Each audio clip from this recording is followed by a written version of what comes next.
Kam qenë ateist deri në vitin 2026, por më 4 gusht të vitit 2026 në TikTok kam deklaruar që gjuha shqipe është një gjuhë neolatine nga pikpamja gramatikore dhe besoja që fjalët e shqipes janë huazuar nga latinishtja si shumica e gjuhëtarëve. Mirë po, rezulton që Titus Livius thot që ilirët flisnin latinisht, por shtypnin monedha në greqisht. Titus Livius thot që emri Gentit do të thot fis, klan, në latinisht. Gentum. Genti, forma e trajtës së shquar, nga kallëzorja. Pra gjuha shqipe ka ekzistuar që në kohën e pushtimit romak. Emri i vërtet i Gentit është Gentius, në latinisht, por në monedha shtypet Genthios. Vëllai i Gentit quheshte Caravantius, në latinisht. Fjala Caravantius vjen nga fjala karavan, që është në gjuhën perse, është dhe në gjuhën latine dhe vjen nga fjala karo. Karoja me karo bëhet karavani. Është ndryshe dhe vagon që tërhiqet nga kuajt, një karo e madhe. Kjo fjalë vjen nga latinishtja. Në fjalorët e Europës thuhet fjala karavan vjen nga persishtja e vjetër. Po, është në persishtën e vjetër, por që nga dhe në ilirisht, është dhe emri Caravantius, fjalë për fjalë si karavan. Dhe kjo fjalë ka hyrë në të gjitha bijat e latinishtes, por ka qenë në ilirisht, përpara se sa të ishte në latinisht. Ky është i gjithë problemi, që gjuha ilire sillet sikur të ishte një gjuhë motër e latinishtes. Po t'ju besojmë legjendave, trojanët kanë ardhur nga Iliria për në Alba Longa, dhe trojanët i quajnë veten Alban, dhe unë gjej pllakën e varrit të Flavius Albanus në Albanopolis, i ngritur nga biri i tij, Aemilius Albanus. Që këta në emra romak, kjo s'ka asnjë pikë dyshimi. Tani vetëm romakët krijuan idenë e fisit dhe të mbiemrit, nuk ka patur mbiemra në lashtësi. Kjo është shpikje e romakëve, e albanëve, nga Alba Longa, që do thot trojan i bardh.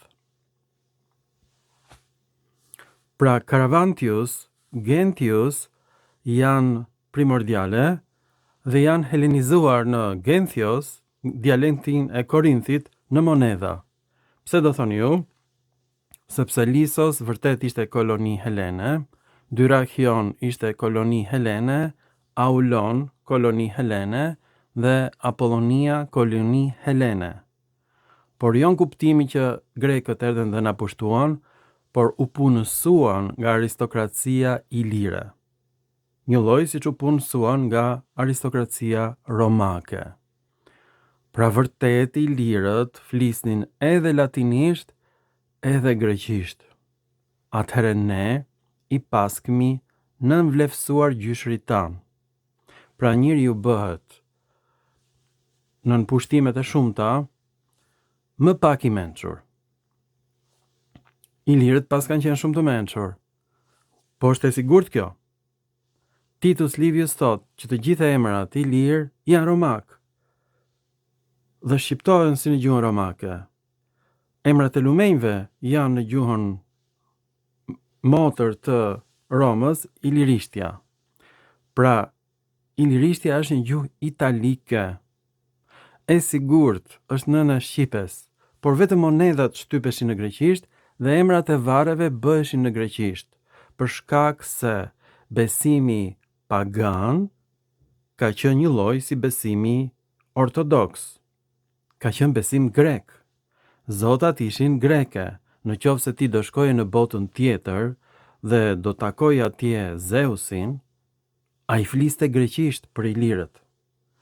Bibla e ilirëve ka qenë Iliada dhe Odisea.